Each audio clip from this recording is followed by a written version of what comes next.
Hey, this is Lou Mangello from WDW Radio, and you're listening to the Five-ish Fangirls podcast. Let's do this.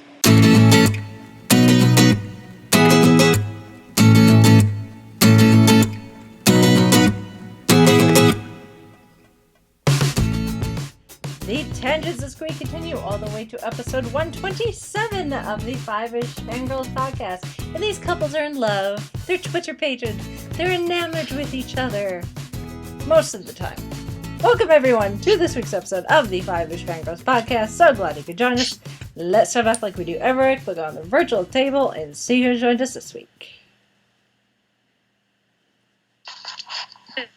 This is Chrissy in Salt Lake City. This is Holly from Wisconsin. This is Mitch in Kitchener, Ontario. And this is Rachel in Indianapolis, Indiana. Hello, everyone. Hello. It might be one of those again, folks. Hello. Apparently, the Skype updates have not happened yet. Yeah. Okay. Like, come on, Microsoft. Hey, get with it here. Thing, and it just was a pause. I'm like, did it work? Yeah. I don't know. We might just have some pauses just to, yeah. Oh my. Anyway. It is what it is. This is the way it is, folks. It's all good. Pretty much, yes. Yep. So, all right. Well, let's start off with news. So. And there's actually quite a bit of news. Good news. Yes, it's all good news, like good too. news. That's always a good thing. Conventions. Yes. Convention guest announcements are still coming hot and fast. This one I'm quite pleased about is Salt Lake Comic-Con Fan X, which is in a little over a month, and we still haven't got our tickets in the mail, but that's another story. We got to bug people. Anyway, we've ordered them. Anyway, they've been teasing a Once Upon a Time guest for a long time. We got Sean McGuire already, but this week they announced Emily DeRobin, who plays Belle, and yay! And I was like, if they had announced her like even last year, I wouldn't really be that excited about it, but because Once Upon a Time is actually doing something cool with her this year, or starting to with the character, I'm like, yay! This is someone I'm actually pretty excited about. I mean, if it had been Jen Morrison or Colin O'Donoghue, I'd be like bouncing off the roof. Yeah. But yay! I will take Emily DeRobin, and it's gonna be fun. Mm-hmm. So that's exciting. And then 2 other guest announcements that are of interest to us and hopefully interest to our listeners. Chicago TARDIS announced. TARDIS, how did I say that? Anyway, TARDIS announced that they will have Sylvester McCoy, the Seventh Doctor. Yeah, which is their third Doctor for this year's convention. So. Yeah, it's like you guys are trying to set a record or something. Yeah. Although I think they've had 7 or no, they've had 3 Doctors before. Oh my gosh. They had 3 Doctors a year. I was there, but now they're totally ready for a Five-ish Doctors reboot sequel now. Though. Yes, I take it. Do it. Peter, Colin, and Sylvester. They're there. Go do it. Do that thing. And then Indiana Comic-Con has announced.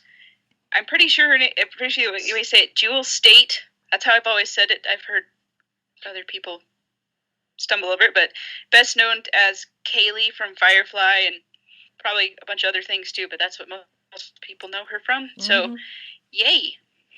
All the brown coats are going, yay! Yay! So, go check that out if you are in those respective areas. Mm-hmm. And I will do my darndest to get to Emily DeRobin's panel next March, or next month. Next March is next month. And report back. Yay, conventions! That was exciting. Getting excited, and it's so cool. And just as a teaser, Comic-Con, Salt Lake Comic-Con has been teasing that there's a Justice League guest. And they keep putting they haven't announced 2 yet, but they have up, and it's got, Superman, Batman, Wonder Woman, Aquaman, the Flash, and they're like, one of these people is coming, and I'm like, it's Jason Momoa. Probably. But I don't know for sure. My money So, would be on Jason Momoa. Yeah, I don't think it's Ben Affleck, guys. I'm sorry. It's probably not Gal Gadot either. We got Stan Lee coming, so don't get your hopes up too high. But Jason Momoa would be cool. Yeah. I would enjoy having him, if that is indeed who it is. It probably is. I mean, he's the one that does has been doing the convention circuit anyway. He was at Indiana Comic-Con the year I went. I was all like, hey, it's Aquaman! Yep. And that guy who died in Game of Thrones, that narrows it down. Yep. And apparently he was in crap, I can't remember what it was, Stargate or wait, hold on. What was it? Stargate Atlantis. I was getting hints from the other room because we mentioned it at dinner last night that could be, and my mother-in-law was like, the guy from Stargate, and I'm like, sure. I don't know Stargate. It was just funny because I don't know. It was like, we're having a calm Sunday dinner with the family, and we're talking about all this, and then she just all of a sudden fangirls out, and I'm just like, okay. Yeah. It was pretty awesome. Yeah. That's funny. Yes. Alrighty, moving on. The BAFTAs were the other evening, and those are the what did we decide? They're the British equivalent of what? The Golden Globes, Emmys, something like that. Oscars, something like that. Yeah. They're the big one over across the pond. Golden Globes. It's kind of yeah.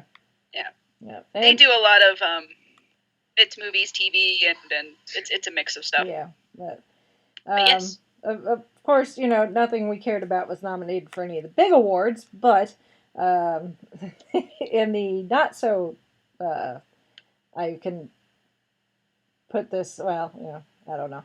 Anyway, animated film was Kubo and the Two Strings won. Which I have not seen, but from what Sean from Traveling the Horse at Texas said, it is really, really, really good. So. I saw the trailers when we go see movies. I'm like, I want to see that, and then it wasn't in theaters for very long, so I'm kind of miffed. Yeah. But I guess I can get it on iTunes. I just watched Zootopia for the first time over the weekend, so I'm behind when it comes to animated movies. Sorry. Production design, Fantastic Beasts and Where to Find Them. Yay. Yay. Special visual effects, The Jungle Book, which I have not seen either, but from what I have seen, I think it's deserving. And then apparently... I've seen it. It's quite good. Yeah. And then apparently they also do a Rising Star Award. And this year's winner was Tom Holland, our Spider-Man, among other things. So. Yay, Spider-Man! He was so funny on Instagram where he posted a picture of himself with his award afterward, and he's like, "Oh my God, this is amazing!" Yeah, very, very excited. So, I think the kid's got a strong career ahead of him. So I think it's well deserving. Based on the one movie I've seen with him in it. Just the one. Just the one. He's adorable on Instagram, though. I follow him on Instagram, and he's quite funny. So, if you're not following Tom Holland, do so. Anywho, moving on to, oh my God, my wallet is crying. What are you doing to me, Big Finish? Come on. No kidding. Big Finish more reviewers. Yeah, Big Finish just announced 3 upcoming 4-story sets, and they are Chronicle stories for the 9th, 10th, and 11th Doctors. So apparently these are not like your Big Finish, what we're used to, where they bring the doctor and the companion in.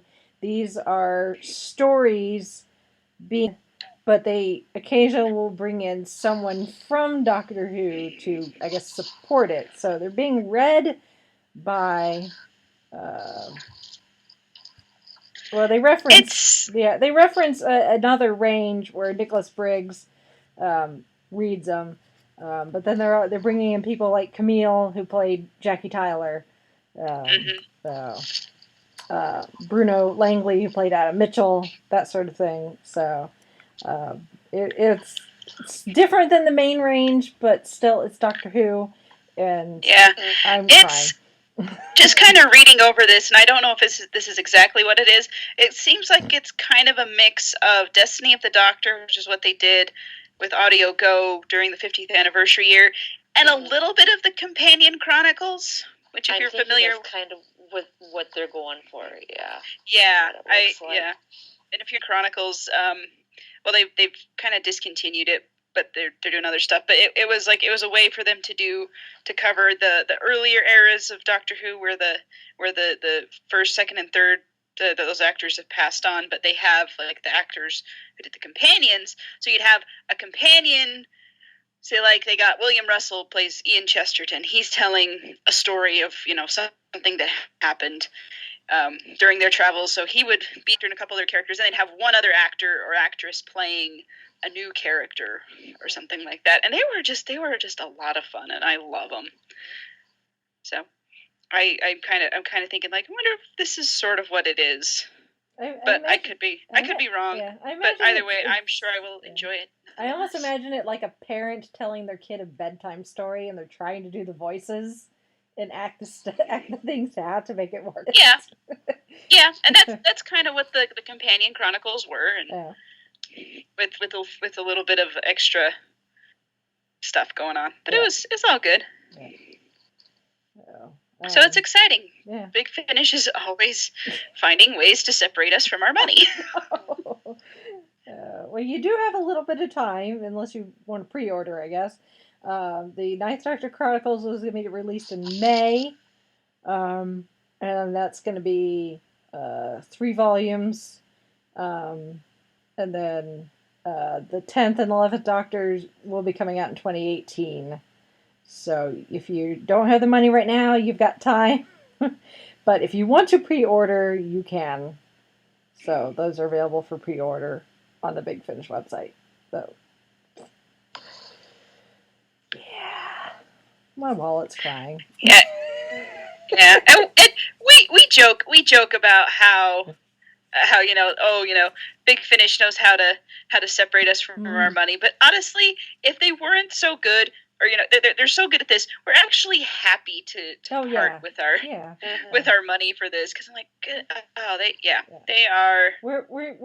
I think they're wonderful. I think we referenced that last week, that cartoon with the girl, and she like goes to the grocery store. She's like, I just need the basics. I'm gonna buy generic, and then it's like, go to the clothing store. It's like, I'm gonna get just the necessities. It's like, I'm gonna go to the the doctors, or the car dealership or whatever. It's like, I'm just gonna do just the bare minimum. And then it's like, Big Finish, money all over the place, throwing dollars everywhere. Yep. Well, you see, you have to save your money on the basics that you need, so you have money to spend on Big Finish and all the other fun fandomy things. If I buy the generic soda, then that means I can get a new audio download from Big Finish. Yeah, see how this works? Exactly. Generic toilet paper, new Funko Pops. Yeah. Oh my. Oh. We laugh because it's true. Anyway, the Magic School Bus reboot, I guess, if we want to call it that. Even though we don't really have like a set date or anything for it coming back, we do have casting news. They have cast their Miss Frizzle, and I kind of watch Saturday Night Live, but not regularly. But Kate McKinnon is going to be Miss Frizzle, and she was also in the all-female Ghostbusters as well. So she's the blonde. If you didn't know, I think she was like, wasn't she like I haven't seen the new Ghostbusters. Isn't she like the equivalent to Egon? I think. She invents all the ghost catching, like the proton packs and all the ghost catching equipment that they use in the movie. Okay. I haven't seen That's it yet. her character. That's what her character does in the new Ghostbusters. No, okay. But that's who that is. She's going to be the voice of Miss Frizzle in the Magic School Bus reboot. So, and that's all we've got as far as casting so far. So.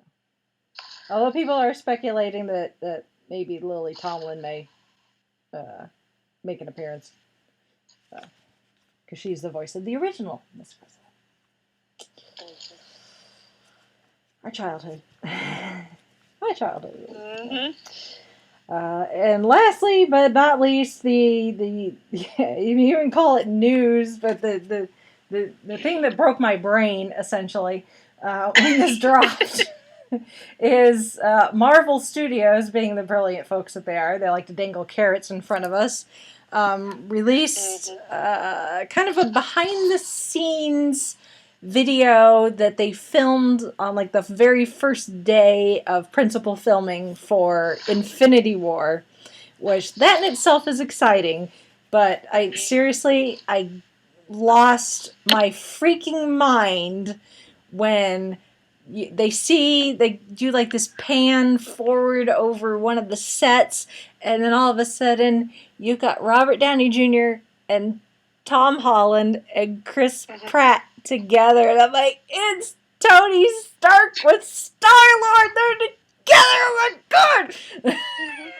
Well, then I kind of lost it yesterday, because then Robert Downey Jr. did a Facebook Live, and they kind of wrapped it up, and then Star-Lord comes wandering in towards when they're right about to wrap it up. I said, yep, we gotta go, and then you see, Robert Downey Jr. is giving the neck, like, okay, cut it. Yeah. It's just like, it's like, this is actually happening. They're coming. Mm-hmm. The Avengers and the Guardians of the Galaxy are coming together. Oh my god. This is going to be interesting. So I have a question though. Yes, I'm very excited about this. When exactly did they start principal filming? Because I'm like, I didn't think it started like that long ago. It's been a couple of weeks.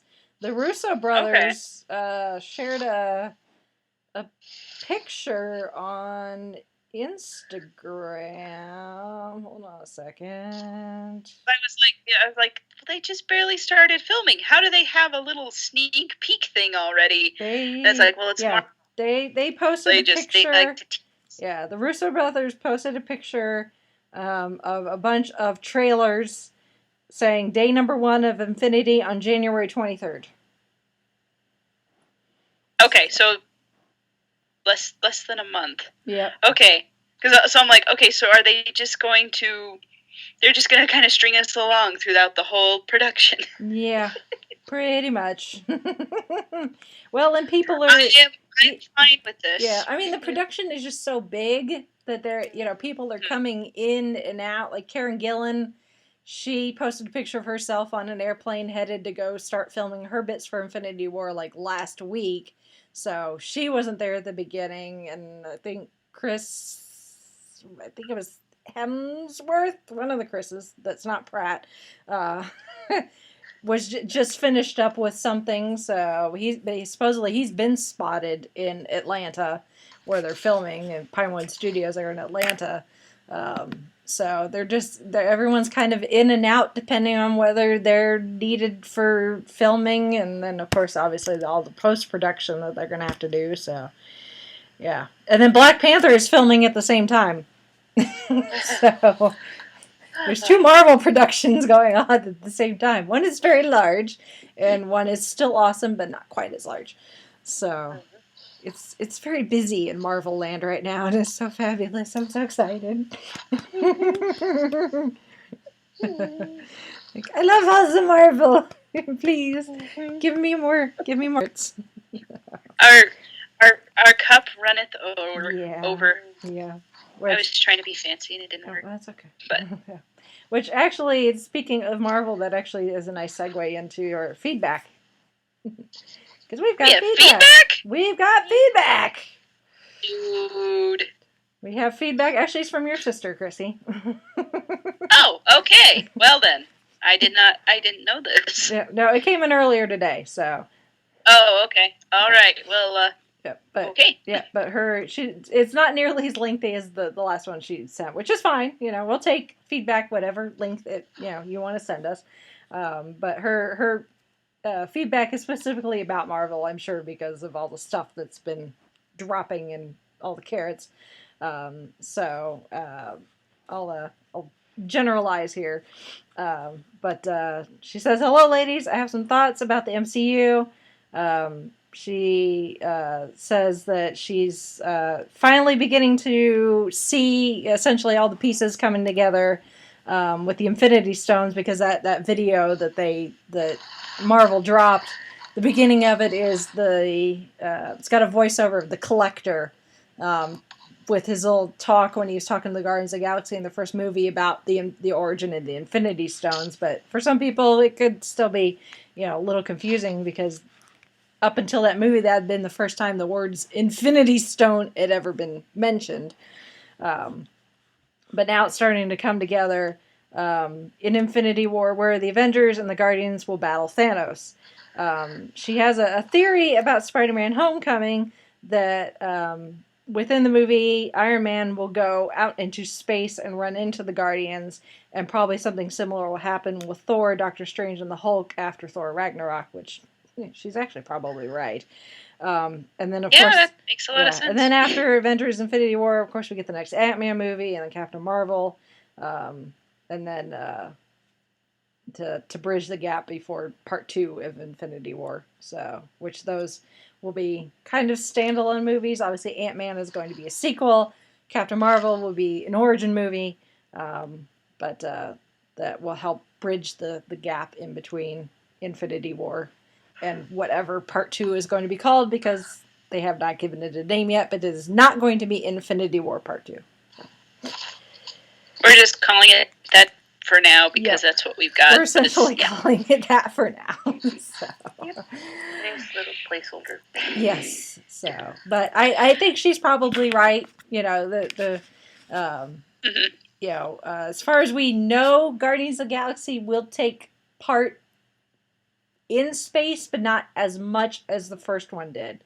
We know that they will be coming to Earth, at least for part of the movie, but it is still kind of, we're out here in space, and then everyone else is down here on Earth. But eventually we gotta get everybody to meet up. You gotta get everyone to meet up, so. I was gonna say be friends, but I'm just kind of like, we're iffy on that. Yeah. Well, in that little video, too, that Kevin Feige kind of explains why they did Civil War when they did, because it was very important to break the Avengers up, to kind of have them be not at full strength because they're not together. So when Thanos comes crashing in, they're going to be like, oh, crap! We need help! And then Star-Lord will come in and go, we can help! Or something like that. We'll take care of things. Yeah. Groot will be like, I am Groot! Don't push the button. Well, I think I said something about, that was probably what was going to happen, when we were in the lead up to Civil War. Yeah. Civil War is going to break all the Avengers apart. The Avengers all apart. Everyone's going to be off on their own. Yep. And then Infinity War comes, and they got to work out their differences. Or whatever. Yep. I just got a crazy off-the-wall theory where Groot runs off with the red button. I'm wondering, what if he doesn't run off and, hey guys, I'm on Earth with the big red button. That would be...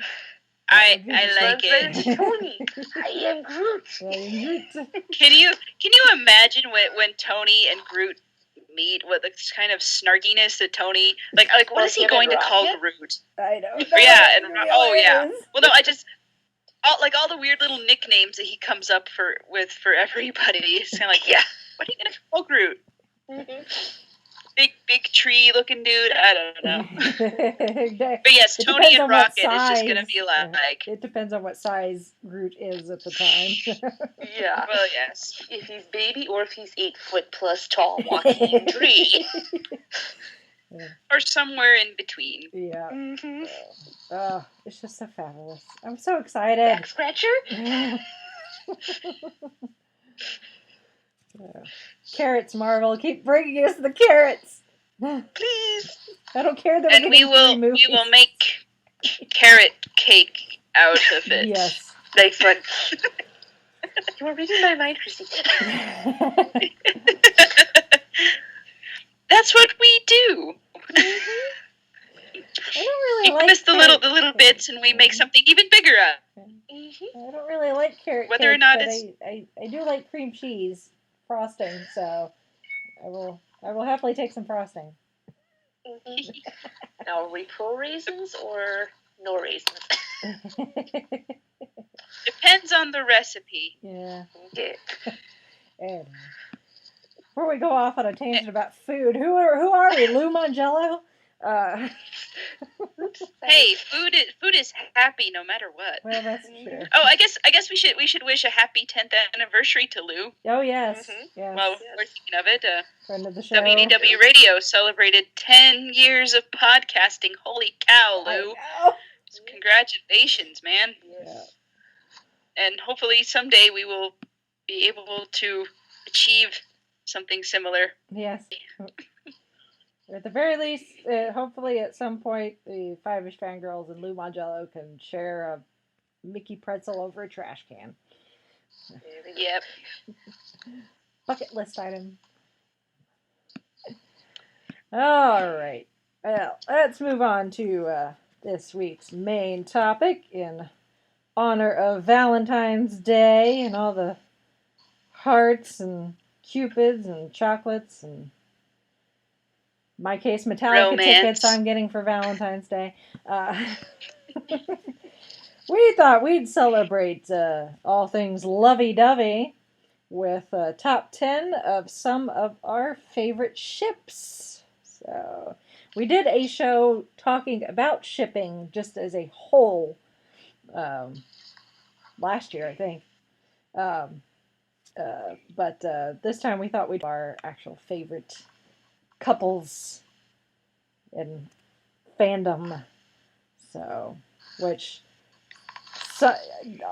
far as I could tell on the list, all of the couples, they are canon-ish, depending on if you tilt your head a little for some of them, maybe. Some of them, it's like they were for a season or two, and then they're kind of on the rocks, or different things. Some of them are happily ever after, and then some of them are not.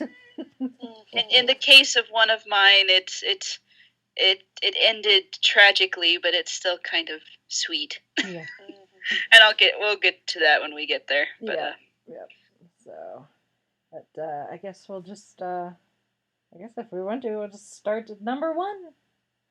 All right, number one is Jamie and Claire from Outlander, the Scott and the Sassenach. Yay. Yes, Claire winds up from the 1940s into the 1700s and just happens to meet this fine fellow Scott, and one thing leads to another, and hey! 10 books later? Or is she up to 10, or is it just 9? I think it's going to be 9, and that's it. I wish she would okay. more to make it rounded, but then supposedly there's Amy's parents, so we'll see. Hopefully that one will be as sweet and romantic as the rest. That's what I'm hoping. Yes, this is the based on the book canon and also the TV canon. For those who are wondering, because both it's well written in the books and then very well acted on screen. Well, I mean, the TV show is pretty faithful to the books, which is not an easy thing to do given how big and dense each book is. Yes. But it's just kind of funny, like, when you think about how Outlander came to be in the first place, where it was a Diana Gabaldon. I have the hardest time saying her name. You got it. Gabaldon, okay. Where she was just like, I want to write a novel, just for fun.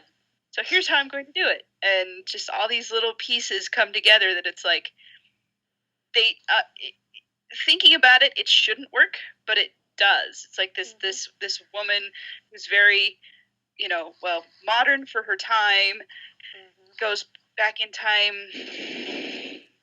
200 some odd years, and they don't fall in love immediately. Like they have to get married because of shenanigans. It has nothing to do with romance, really.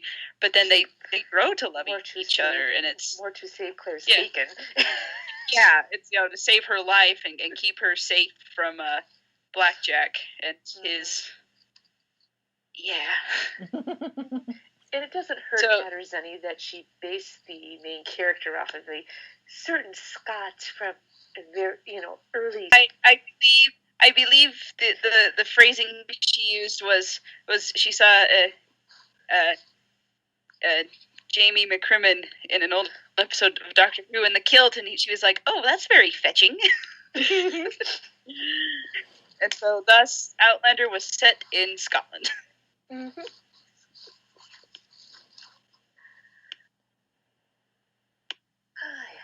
Yes. Yep. But no, Outlander, it's like, I don't know, it's like the romance is such a big part of it, even though it's not the only part of it. Like, when I worked at the library, I would see that book shelved in science fiction. I'd see it shelved in fantasy. People call it historic fiction. People call it military. Yeah, romance for sure. It's like it's a genre breaker basically. But the romance is so strong, and that's what it's known for. And I think it's the character. It's because the characters are so well written, and like you said, Holly, strong. They're very, very, very strong and very. I mean, it's like it would be easy for Claire to have dismissed Jamie as, oh, he's this, this stupid brute from so many years ago, and her husband in her modern day is, he's refined, he's a gentleman, he's, has manners, or all these different things. But she didn't. Like, she made an effort to get to know Jamie and found out, like, there's depth to him. I mean, yeah, he doesn't understand everything that she's talking about. Nobody in the past does, but she still, she's patient with him. He's patient with her, and he makes an effort to do the same for her. And it's like, oh, so sweet. And just later on, once he knows the truth about her, just a little, joking, like, yeah, little nudge. Oh, yeah, you got this in the future, but you're stuck here. Kind of, but not quite. With some of the wordings, and yeah. I'm on books 6. Yeah. So there's some nice little interplays, changes, and then, even too, with one of the other characters later on down the line, there's another romance that too. So. Yeah. But yes, if you're looking for something good to read, it will last you for a while. If you're afraid of reading the thick books, go for the audiobooks by Davina Porter. They're a little bit lengthy, but she does a good job. Yeah, when you're listening, when you have a good audio book reader, that, like, you can listen to a book forever. Well, I can anyway. Yeah. Mm-hmm. Yes. When it's not so good, it's like, The book can be awesome, but if the reader's not good, then you don't want to do it. But there you go. Good to know. All right. Okay, and we ready to move on to couple number 2? Mm-hmm. Okay, couple number 2 falls under my category. Buffy and Angel from Buffy the Vampire Slayer. It kind of starts out a little rocky. He winds up protecting her at first. She doesn't know he's a vampire, then he does, or she does, and forbidden love. He turns bad. She sends him to hell. He comes back. Try to make it work. He leaves. Per on quite a good terms. So, but when they were in the relationship, it was pretty good. He wanted to protect her. She wanted to protect him. They worked together. So, pretty much long and the short of it. Yeah, pretty stereotypical romance. Yeah. Right, without hedging through all 7 seasons of Buffy and 5 seasons of Angel. Yeah. Like they fall in love, she sends him to hell, typical couple thing. Like you do. Yeah, exactly. No, not in the relationship hell, as in literally. Yeah. Yeah. Yeah, theirs was a. I know I've only seen a little bit of Buffy, but from what I know, their relationship was apparently they're it's quite divisive among the fandom whether they're Team Angel or Team Spike. Yes. Mm-hmm. Yeah. I liked both. It's like you can have them on every other weekend. Yeah. Switch off. I was an equal opportunity shipper in that one. Yeah. I could see where that would be a fun place to be. It's like, but I like them both. Mm-hmm. Just switch off. Mm-hmm. Or something. Yeah, that's right. Equal opportunity shipping. I like that. I'm going to keep that. Let's trademark that. Yeah. Yes. Trademark 5-ish Fangirls. Done. See in a circle. Everyone has to pay us 5 cents whenever they use it. Yep. For each usage. Yep. All right. Well, let's move on to my first pick, and the way I wrote this out, hopefully it makes sense, but because this is somewhat contextual in this particular ship, because it depends on which incarnation of the Doctor you're referring to. So for my first pick, I've got the Doctor and Rose and then the Doctor and River. And it really depends on which incarnation of the Doctor you're talking about. I don't necessarily see 9 and Rose, 10 and Rose, totally ship that. And I still can't watch Doomsday without crying my eyes out. But then you have the Doctor and River, which essentially, it's mostly the 11th Doctor, but of course in the Husbands of River song we get kind of the closure of River's storyline with the 12th Doctor and River. And I think it's purely a personality thing. Which Doctor's personalities would best go with each of these women. Obviously of the two, an actual legitimate relationship, River and the Doctor is canon. The marriage, maybe not so much, but they went out on dates, they kissed, they may have done other things too, but this is kind of a family-friendly show. They spent 24 years together. They did. After a night. Yeah. I have to say, I just want to interject here real quick. I think I said this when we talked about Husbands of River song, but I actually ship River and the 12th Doctor more than I would ship River and the 11th Doctor. That's not a dig against the 11th Doctor or any they spent the most time on screen together, but for whatever reason I wanted more of 12 and River. I know we're not going to get it, but it was just so sweet. Mm-hmm. And it just I don't want people to Well, I mean, there's always hope with Big Finish.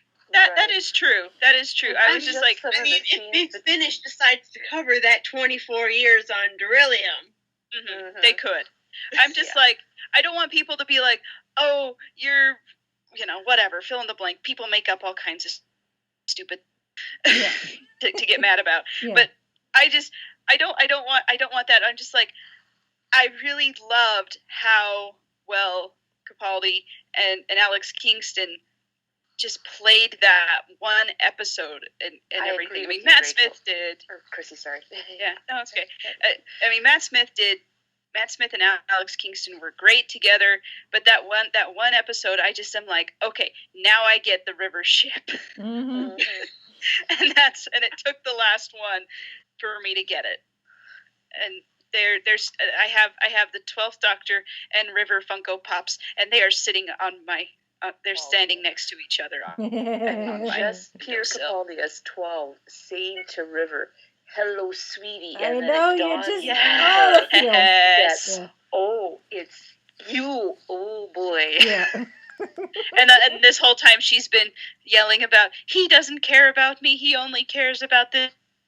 But I'm okay with that because I've accepted it. Blah blah blah.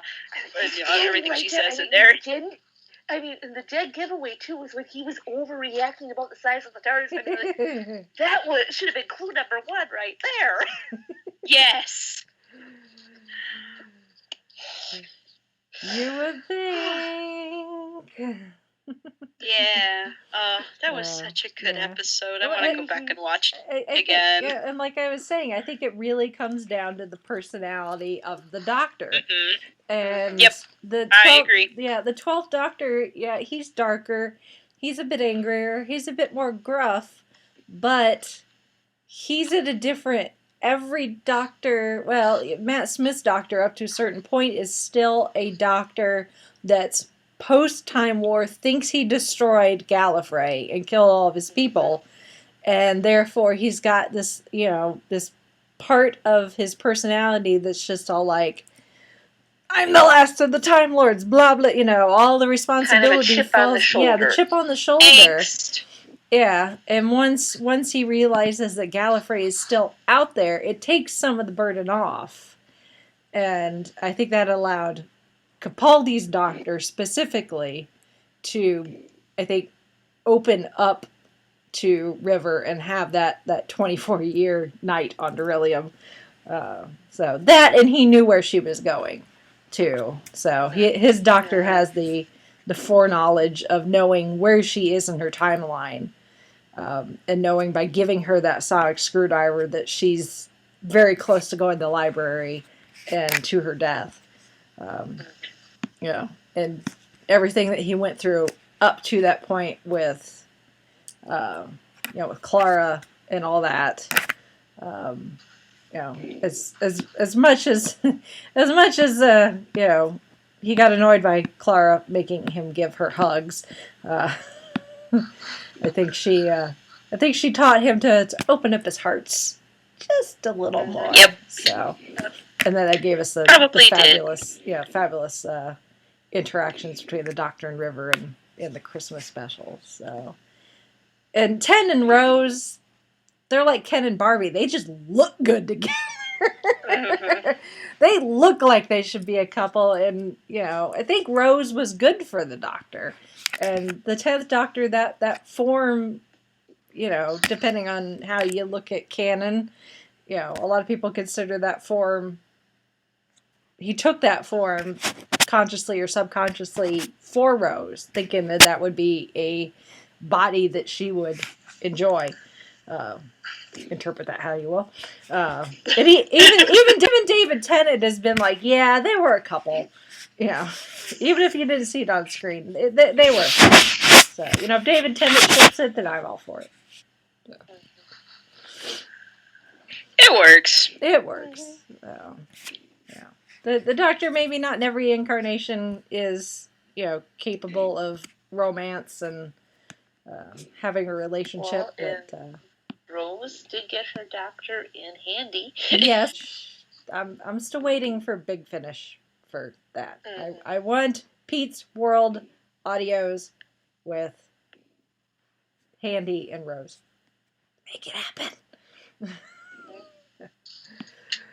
I want Rose to be happy. I see a lot of myself. The way they have it now, the canon for them is like wide open. You can imagine any way the relationship going. Exactly. This is true. Exactly. If they have a canon, this is how it is. That limits somewhat. Yep. The imagination of like they're in a whole other universe. You can have anything happen that you want. It could go any which way. Yeah. And the original and no one can dispute that in your interpretation because there isn't anything of them after the Doctor leaves them at Admiral Faye. Yeah. Because the Doctor even gave Handy a piece of coral to build his own TARDIS. So. Yep. Sky's the limit. More adventures. I wonder how long it does take to build a TARDIS. Hey, you know what? They've got all the time in the world. So. A lot faster with Donna's help. Accelerate the growth of the TARDIS. It probably takes at least a few years. Yeah. Probably at least 10 or more. Yeah. Mm-hmm. I mean, because it's a TARDIS. It's not going to grow, like, sprout up overnight. No. Well, yes. No. which gives them time, because I think, if I'm remembering right, Rose was working with Pete's World version of Torchwood to do their thing there, so it's like, you know, there's plenty of time for them to have adventures and do things there while baby TARDIS is growing. Yeah. But until then, we've got fan fiction, so. Yes. Lots of fan There's plenty of that. And then my other ship, which thankfully is still going strong as of this recording, but always subject to change because it is Marvel. But this is what I need to put in bubble wrap. Yeah, really. But as of us recording this, the good ship Fitzsimmons is still sailing very strong. So, I love Fitzsimmons together. They're so cute. I know. They're so good together. Well, it's like we've loved them since the very beginning. Ever since Coulson called them Fitzsimmons, we're like, oh yeah, they're getting together. Yeah, they've been a thing even before they were a thing. The ship name was there before the ship was built. Coulson saw it before anybody else did. Yep. That's how good this ship was. Yes. And that's why Coulson is amazing. Yes. Yeah. Good shit Fitzsimmons. They're nerdy and they're sciencey and they're a Brit and a Scot and they're just and both adorable. of them have been through some rather not nice things. Oh yeah, they've both been through hell and back. But them going through that was also some of the catalyst for them finally coming together. It sucks that they had to go through those things to get to that point. But now that they're together, they're so good together. And the nice thing is with Agents of S.H.I.E.L.D., and this is kind of my complaint with where they're going with things right now, but we will talk about that when the season ends and we do our recap, is there are some relationships of the romantic sort, kind of, in some cases, and in some cases, yes, in Agents of S.H.I.E.L.D., but it's not overly romantic. It's not something that they're like, oh, these people, they're a couple, let's make sure to reference that as often as possible. Like, we get scenes with Fitzsimmons, and they're doing their sciencey thing, and they're doing their S.H.I.E.L.D. agent thing. And then a couple episodes later, you know, Gemma may say something like, that's why I fell in love with you. And you're like, aw, Fitzsimmons. And then they go back to being sciencey. That's all you need. For the most part, Agents of S.H.I.E.L.D. does a really good job about having relationships without it being like a Shonda Rhimes, Grey's Anatomy type television series. I do not want them to go down that road at all. So, but good shit, Fitzsimmons. It can keep sailing. It's like they're they're a relationship in real life. Basically, they do their thing. They're lovey-dovey, cutesy when it's appropriate, and we just know they love each other, and it's cute. It is. It's so cute. And it's fun.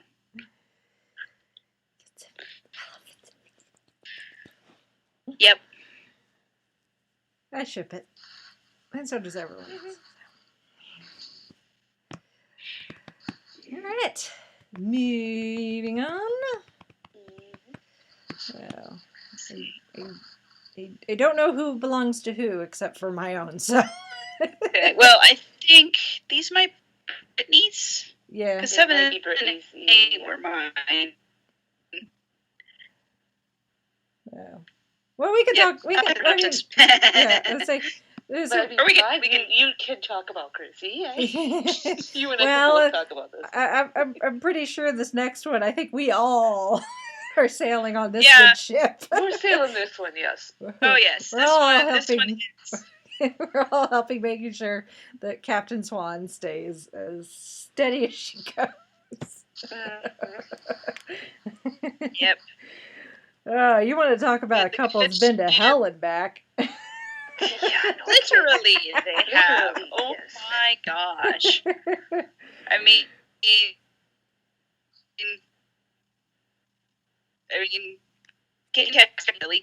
this is Emma Swan and Killian Jones from Once Upon a Time, and yeah, I've been rooting for them for quite a long time, and as we all have to some degree, and. What can you say about these guys? I think all you need to say is season 3 finale, 2-part finale, the Captain Swan movie. Just watch that, and even though that's not when officially together, it was a foregone conclusion it was going to happen, and then they just have this great big wonderful adventure in the Enchanted Forest, basically redoing an homage to Back to the Future, and Emma learns how to, because up until then Emma's whole thing was like she doesn't want to trust anybody because she's been, understandably, she's been hurt before, and she's not used to people caring about her, and in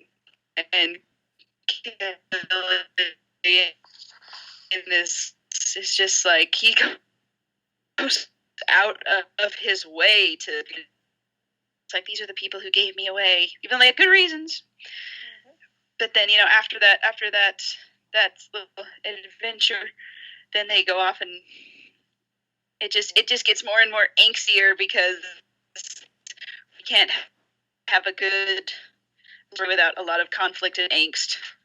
And I do have to admit, I was a Swan Fire shipper before, which was Neil and Emma. But then when the whole thing kind of like, okay, that's not going to go, I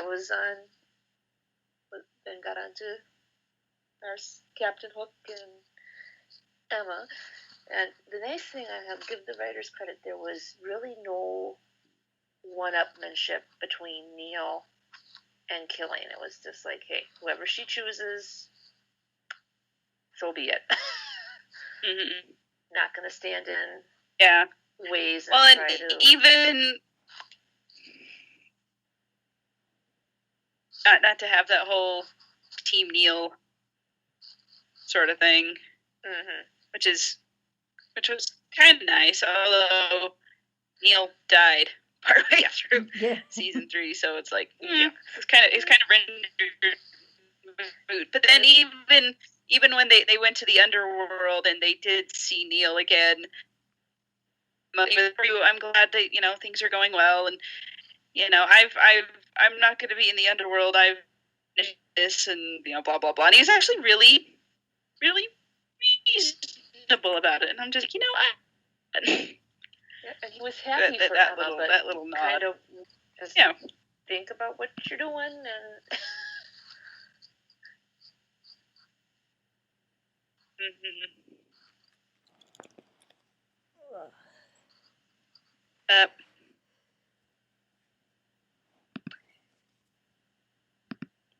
Yeah, I'm like, I don't know, what else can you say about these two? It's like they've gone through a lot, and now they're kind of, there's not anything really trying to separate them, although there kind of is. But I don't know. I'm trying to think how to explain it exactly. Well, I mean, there's always going to be some sort of problem or yeah. I mean, and Hook conflict or something. Rather well, what Emma did to try to save him by turning him into a Dark One.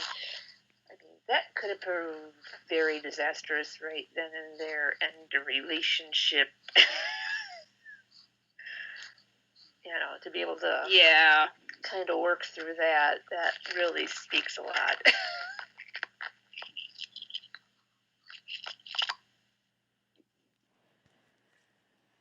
And I think too, another thing they have going for them is them accepting things that they did in the past and all the other baggage that's been brought along, but realizing that that's only just a part of who you are. I'm more interested about who you are right now and not who you were way back. Mm-hmm. Way back when. Yeah. Which, for a show that, there's flashbacks and stuff, and they do harp a lot on the past. It's kind of nice to have those moments of like, Kate, what are we word? Rather than you did this terrible, awful thing back years ago, because that's the kind of show we're dealing with. Yeah.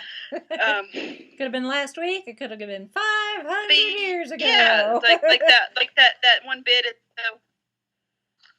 Yeah.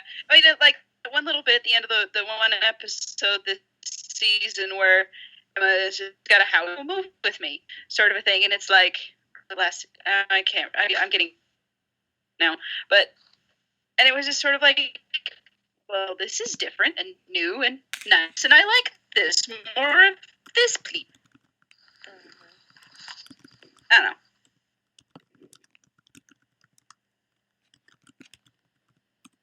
It's Captain Swan. Like at the end of the day, that's all you can say. It's Captain Swan. It's just, as much as they like to mess with our emotions, it's one of those things that, like, it's a pillar of Once Upon a Time now, and you cannot destroy it, or we will hurt you. Yes. There will. Yes. There will be dire consequences if they try. I mean, yes, putting a drug in A, okay with that. Yes. Yes, please. I mean, I'm okay with conflict and drama, but you said at the end of last season where it looked like Hook was going to have to stay in the underworld.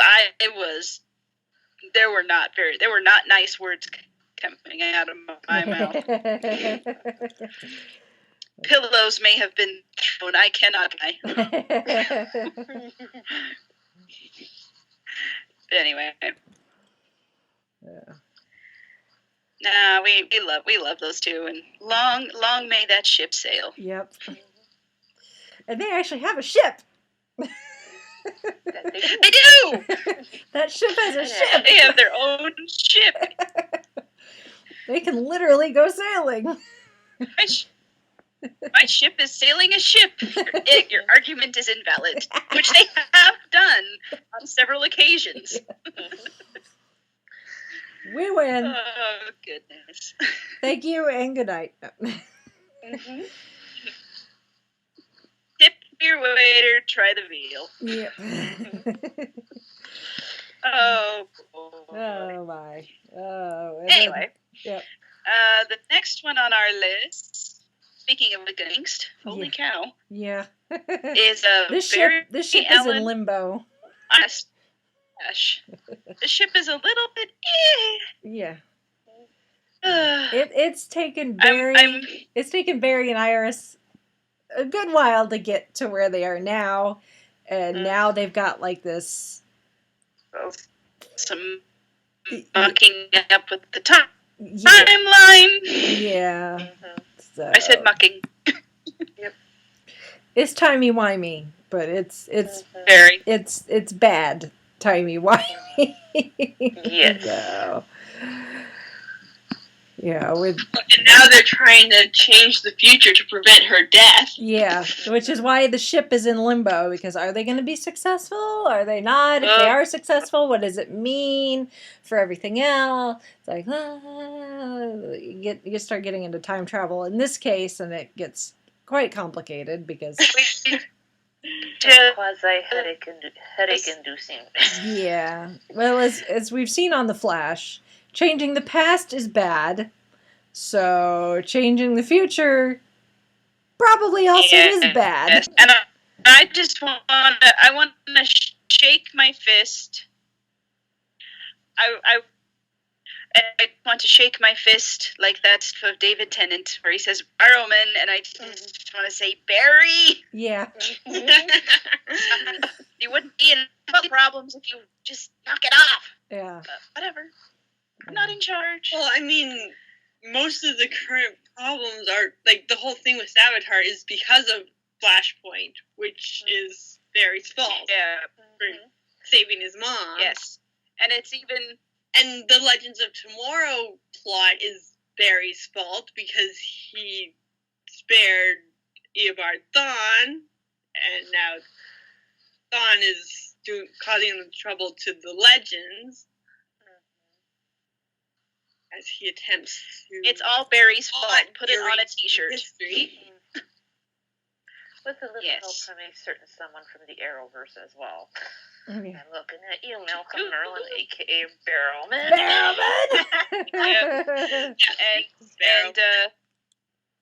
And Damien Dark along for the ride. Although, that episode of Legends of Tomorrow where it was Damien and Merlin sniping at each other, I'm like, I could watch this all day. Bring me more of this, please. Yeah. I'm totally enjoying this. But anyway. Pull up a chair, eat some popcorn, put him in a ring. Yes. Who comes out on top? Yeah.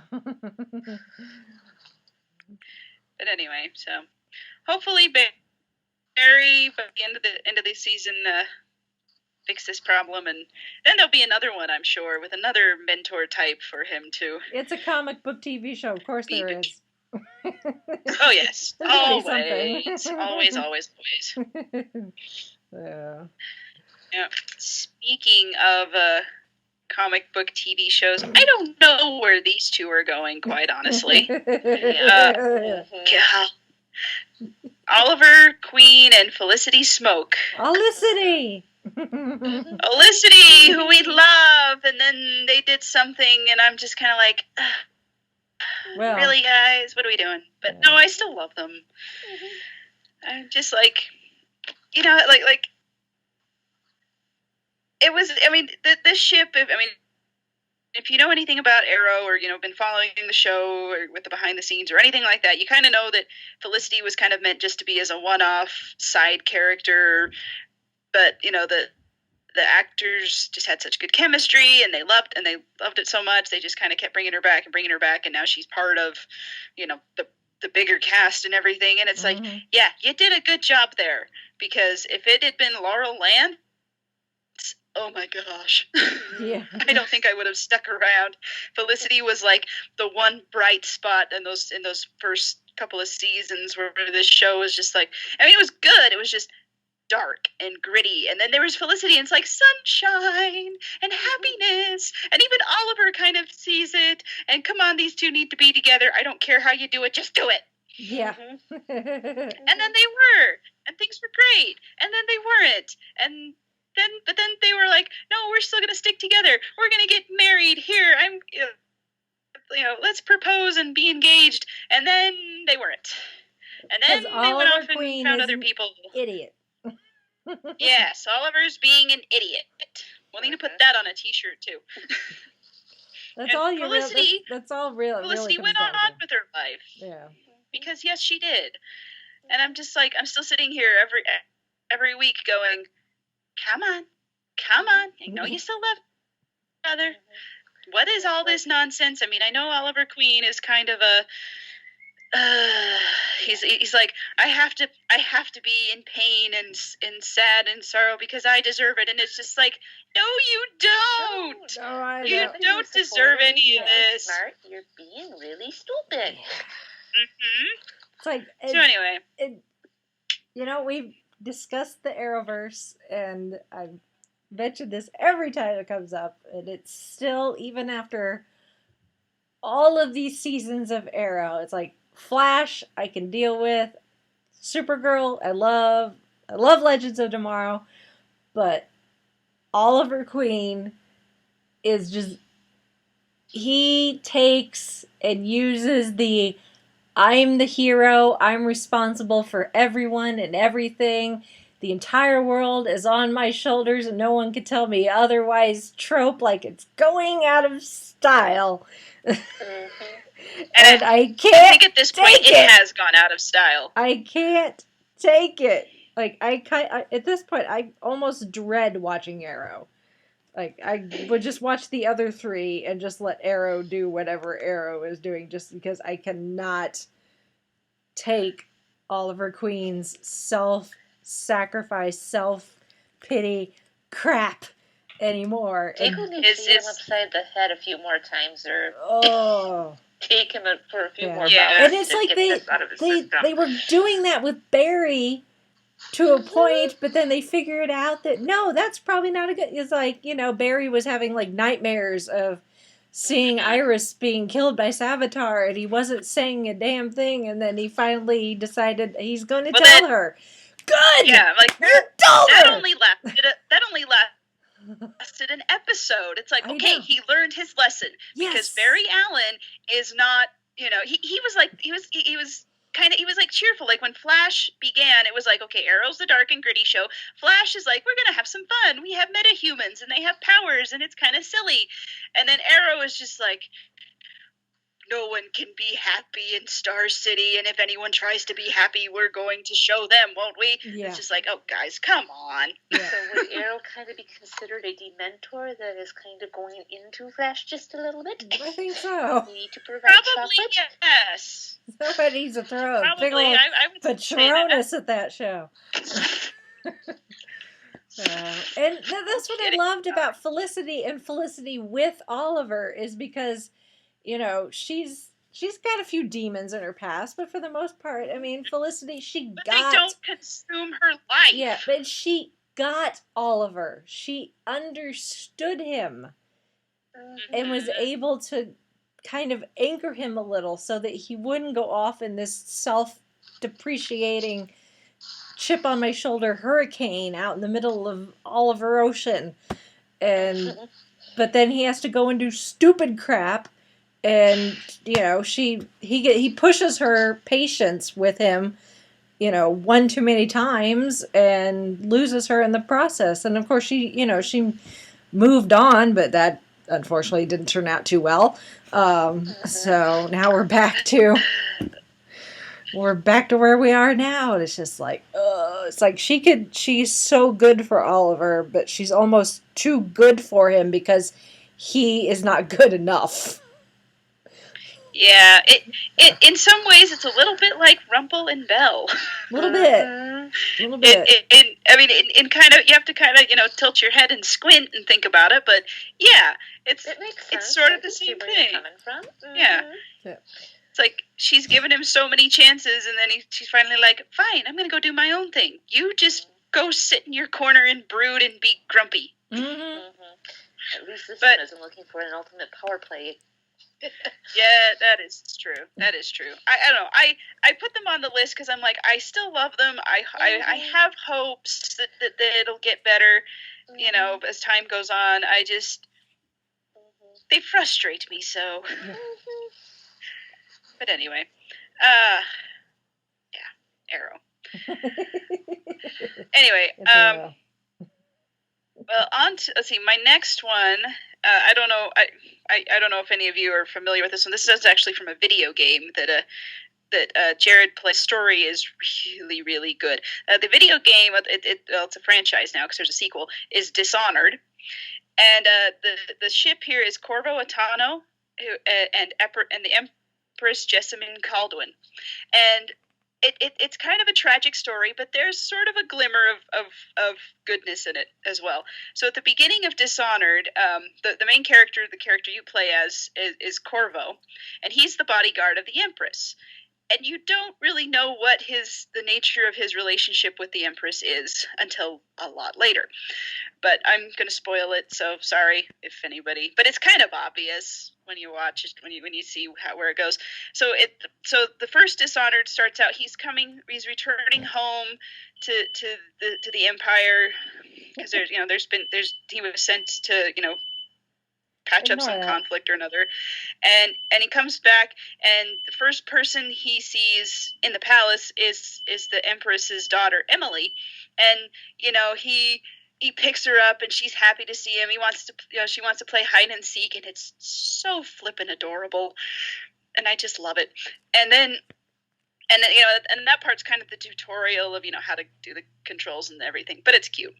And then you see the Empress, and Corvo's very professional with her. And there's like all these assassins pop out of nowhere.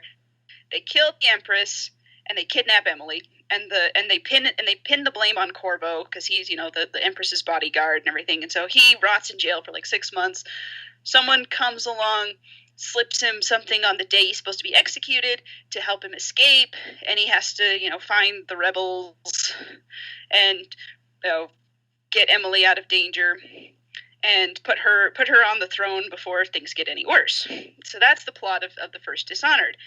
And you kind of and it on the surface it's like, well, there's not really much of a love story here, but then you find out that in this empire, in this kingdom, they have the Feast of the Fugue, or the Fugue Feast. I can't remember exactly what it's called, which is sort of this 5 or 7 days between the end of the old year and the beginning of the new year. So it's not like it's just sort of a bunch of days floating out.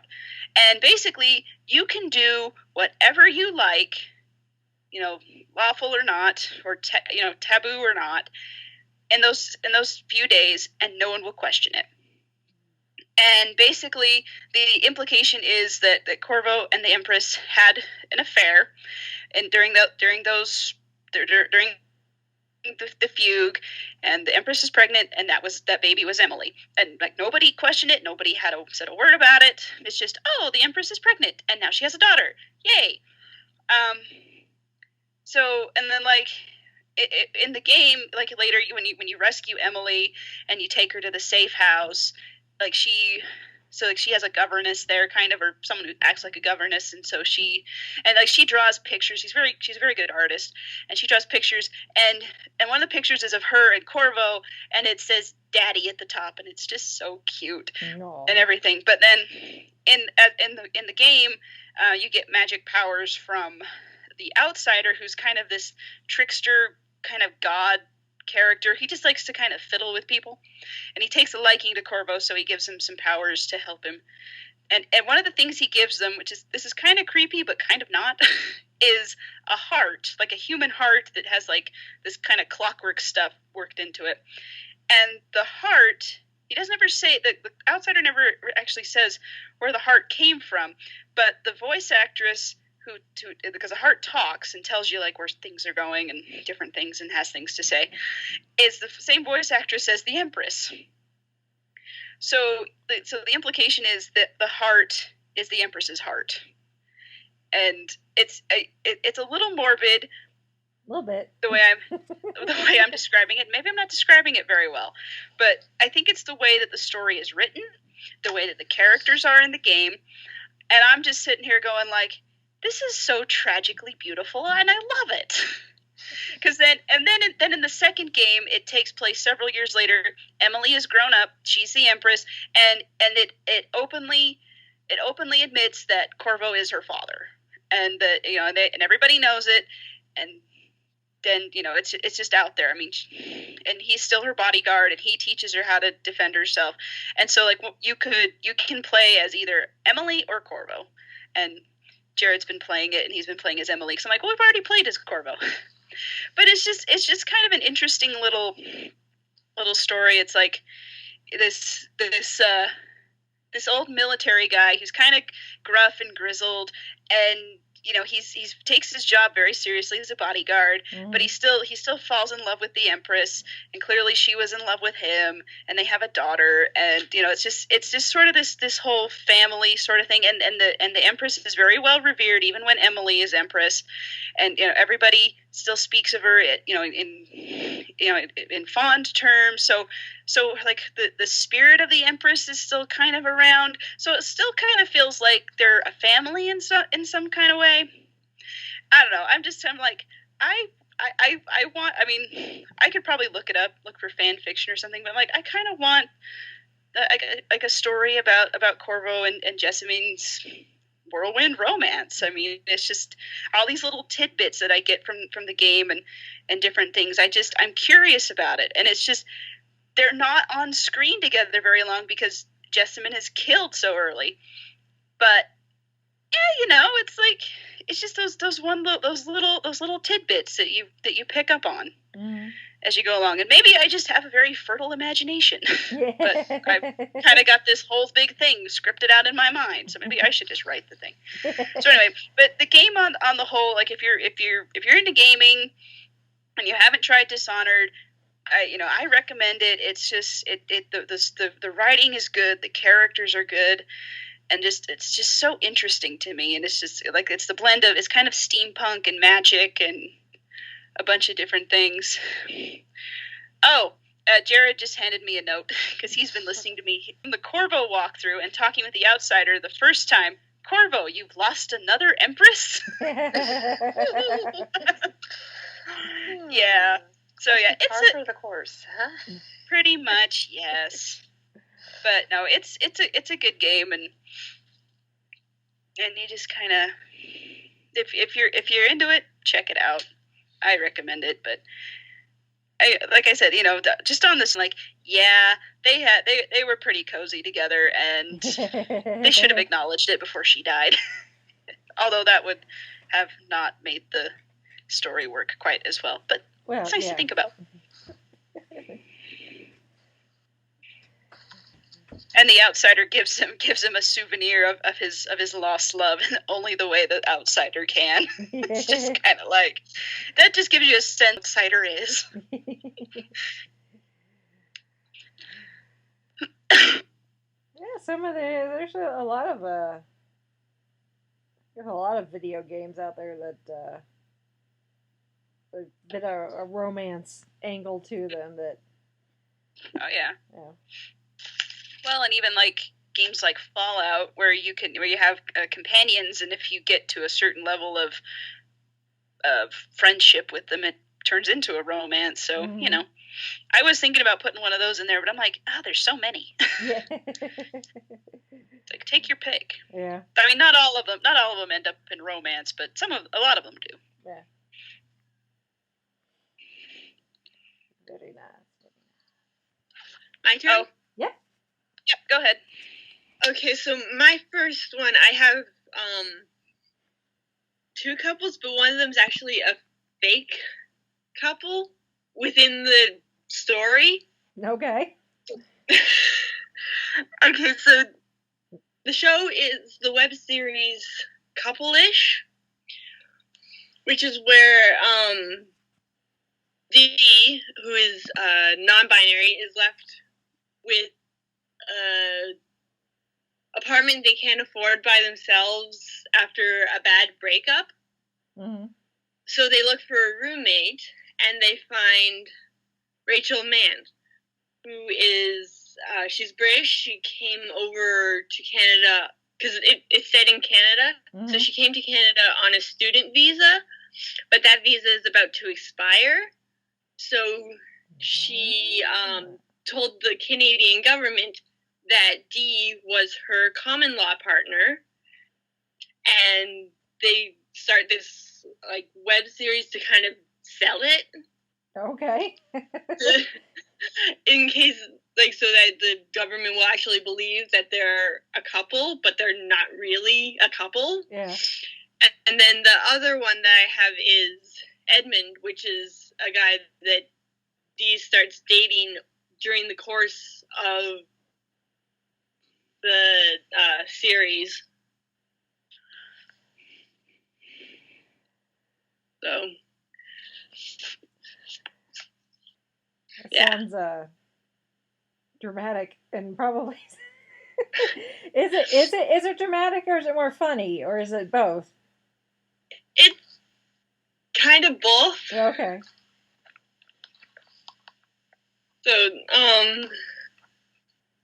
it sounds like an interesting premise, at least for, you know, it is series. Like, you know, what are you willing to do, you know, to keep a roof over your head? The reason Rachel is doing this is because she had some problems back home in England with a previous relationship, so she doesn't want to go back home because there's like a lot of trouble waiting for her back in England that she gets into if you watch the series. So I don't want to spoil it too much. All right.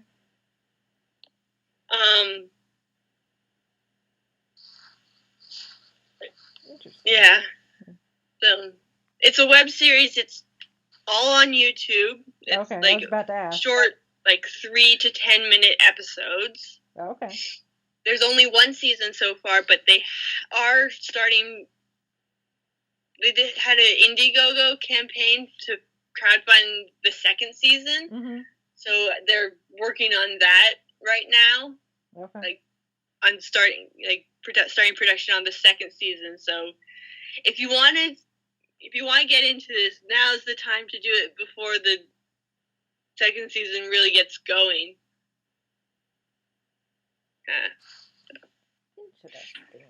So now would be a good time to jump in. Well, they've only got the one season, so just if you like, it's all on YouTube. So if you want to go for it, it's really good.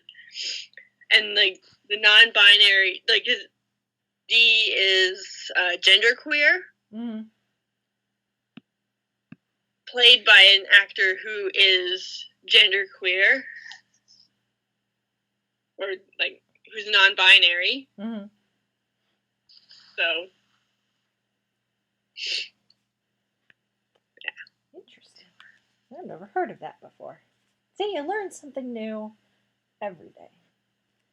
New game, new show. I'm a little smarter already. Yeah, so awesome. Excuse me.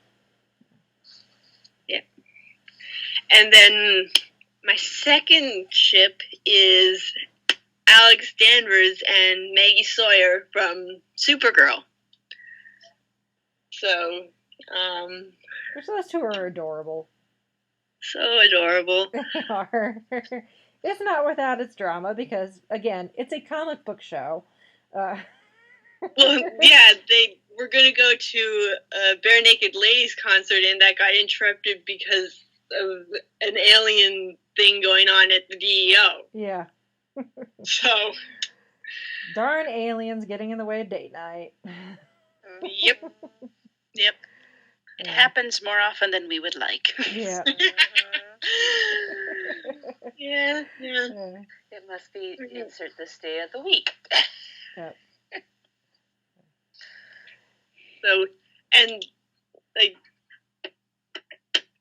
because part of the Alex and Maggie coming out as a lesbian. Mm-hmm.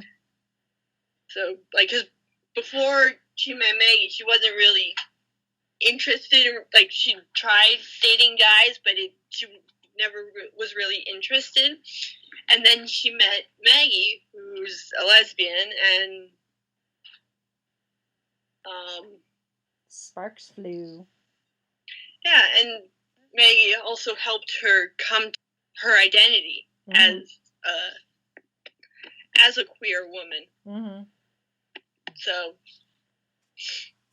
And what's nice about, this entire thing is, like, with, you've got the drama with aliens and, of course, Supergirl's crazy life being Supergirl and stuff with the DEO, but, like, Kara's all like, sweet, you got a girlfriend, good for you. No, there was no, they didn't try to push any drama in there between the sisters. Kara's like, good for you. I want you to be happy, even though, her own sister tried, almost sabotaged it early on. They had the episode where, Supergirl goes missing, and, she blames it on her. Alex blames it on her. Oh, I'm finally happy, and the universe is trying to take it away from me, and says some not so nice things and it does not go over too well. But she did forgive her. But she's like, you get one screw up, that's it. So, but that, and she figured out that Supergirl's her sister, so that helps alleviate some of the stress too. I love how she's like, the glasses are not that convincing. Alex is all like, I know. She's got a good one there. So yeah. Hopefully Supergirl tends to lean more towards the let's be happy with our relationships, as opposed to Arrow, where it's all like everyone's so miserable type relationship. Mm-hmm. Yeah. So Yes. That's the official list, the top That's our 10. Now for honorable mentions, which and as always, our top 10 is air quote top 10. Yep. Air quotes. We all subscribe to the Lou Mangello class of doing top 10s. Which I'm glad I'm glad we learned this, because I'm like, top 10 is so arbitrary. Exactly. I just want to. Which is why we always have honorable mentions. List of honorable mentions. Yep.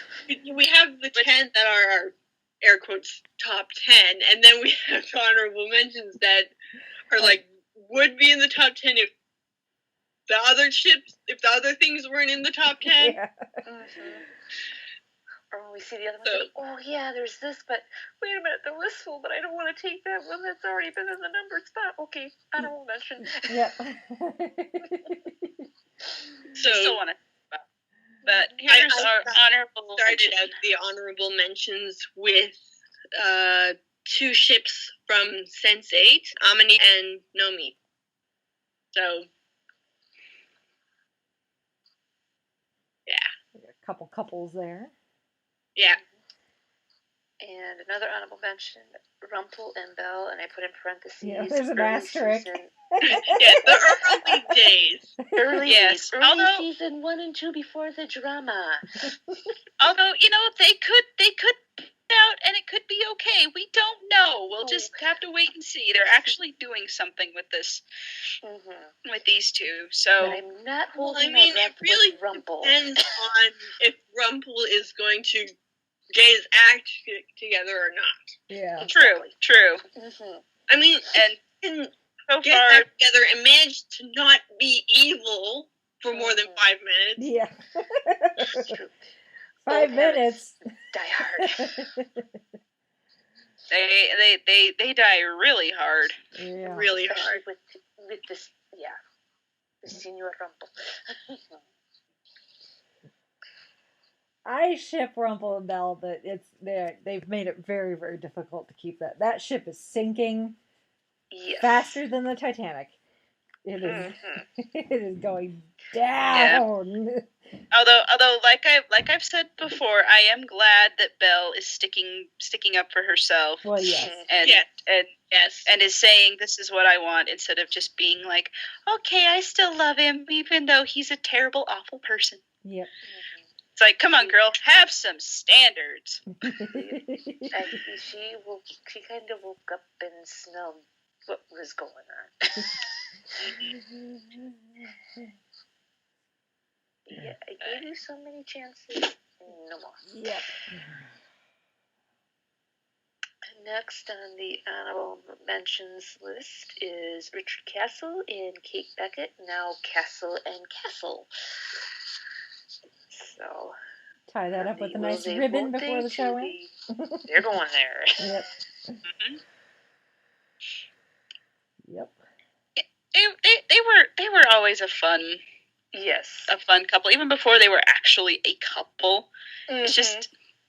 They just worked well off each other, and so it was kind of like natural for them to get together and get married and all those things. And Esposito were kind of the ones good to chemistry see it first, right? Yeah. During second season, where yep.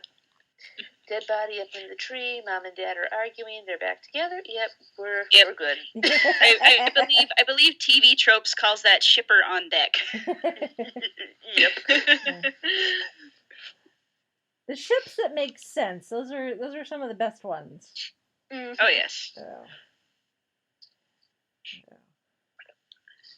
And then the next one we have on honorable mentions is Eve Baird and Flynn Carson from The Librarians. And, we talked a lot about this last week when we recapped season 3 of Librarians, but their relationship has just sort of progressed nicely. And, I mean, there's conflict, there's drama, but in the end, it's those two doing their thing. When they first met, they were trying to defuse a bomb. Yeah. those are the best kind of meet cute things. It's like, we met when we were trying to, there was a bomb and we were trying to defuse it, and we did it. And the rest is history. Yeah. If it ever goes down the route of Baird and Flynn getting married and having kids, Mommy, how did you and Daddy first meet? And Reagan's over in the corner just smirking like, oh boy. Yep. And he looks like, who wants to handle this one? It's like, kids don't count on me and your future spouse over a ticking bomb. Yeah.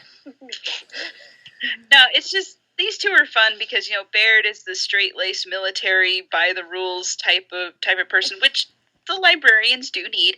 And then Flynn is the flighty, all over the place. He's the doctor. It's like, he's the doctor. And it's like, and Eve just gets him. She understands it. Like, okay, I know what needs to be done. And how to handle this problem. She wants to kiss him or punch him, but... Every relationship is like that, though. Yep. Oh well, yes. If that's not happening, there's something wrong. Yeah. Something wrong. And another one, Jack Harkness and Yanto Jones from Torchwood. But even though that one kind of ended on a sad note, yeah. Still, at least they respect. Made things work. Yeah. They had their fun as much as Jack would be Jack. Yes. But to quote the doctor. Yeah. Don't. I'm just saying hi. Yeah. Don't. The couple that can play naked hide and seek in the Torchwood hub, Yep. The couple that stays together, I guess. Something like that. It's Jack Harkness. That's all you can. Like, yeah, it's amazing the planet didn't explode. I know. No kidding. Torchwood. Mm-hmm. Bless him. Yeah. It's Jack. That's all there is to it. Oh man. Anyway. Well, that's our list. So that was our celebration of Valentine's. Mm-hmm. And I'm sure. I mean, good grief, there are love stories in every fandom. There are romances everywhere. You could think of. I'm sure listeners, you have a few. Mm-hmm. Yeah. I mean, well, didn't even really touch Disney stuff at all. Yeah. Well, I mean, especially now, it's like relationships, especially romantic ones, they're becoming more and more you're seeing more of them because they're becoming more varied, 50, 60 years ago, you wouldn't have thought of, a non-hetero relationship, let alone, or even just a mixed race couple, so that as the media and everything and people have become more open to your non-traditional man-woman white picket fence, leave it to beaver parents relationship. We're seeing, different types of relationship and different dynamics and different, it just goes to show that, not every relationship has to fit this nice little box, but it still works for the couple. Unless you're Rumple and Belle. Yeah, well, they're an exception. So listeners, So listeners, if you've thought of some ships, or you're probably sitting here going like, why didn't they say fill in the blank? Send us in your ideas. I mean, heaven knows there are hundreds and hundreds of different ships, canon, not canon, fandom stuff, crossover from one franchise to another, whatever you can think of. The sky is the limit. And, if you want to send them in and let us and explain why you like a particular ship, we'll read out your feedback. And if you email that to us our email address is fiveishfangirls@gmail.com. You can leave comments on our Facebook page or Instagram or wherever else you interact with us. You can find all of our social media links at our website, thefivishfangirls.com. Mm-hmm. And then also at that website, you can find ways to financially support the show, which we always appreciate because our listeners are wonderful. And we have a Patreon account that you can donate to us through there, or you can support us through shopping through our Amazon store, which again is on our website, and it's all there. And we always are so grateful for our supporters, or our Patreon supporters, and those who shop through our Amazon store, because you guys make this so much easier. Mm-hmm. And it's so much beyond just the financial help. It's like, oh, somebody is actually visiting our website, they're looking at our pages, and apparently they like what they're seeing because they're willing to spend a little bit of money on it. And just $1 or so, whatever. We don't ask for too much, so we are always grateful for that. So thank you from the bottom of our little fangirl hearts. This being Valentine's Day, want to get a little mushy.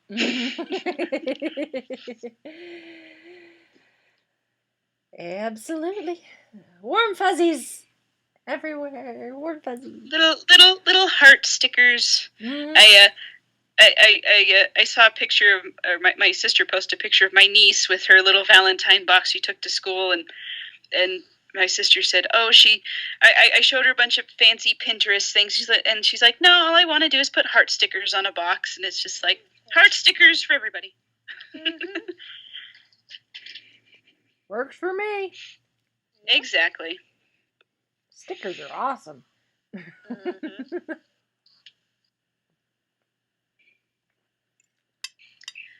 All right, then. Well, with that, I guess we shall sign off for this week. This is Chrissy in Salt Lake City saying goodnight and happy Valentine's Day, everybody. This is Holly from Wisconsin saying good evening and happy Valentine's Day.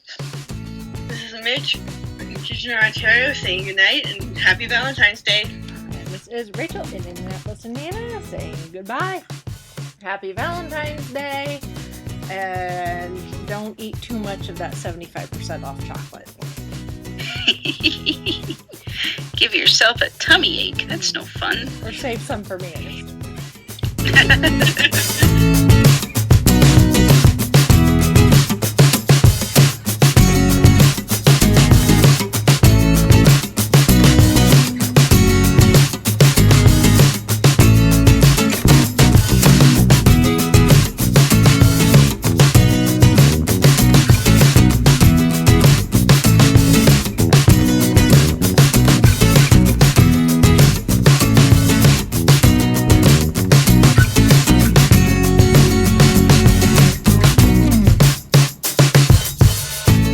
You have been listening to the Five-ish Fangirls podcast. Any and all movies, books, games, and other forms of media mentioned are owned and operated by the respective copyright holders. No copyright infringement is intended or implied.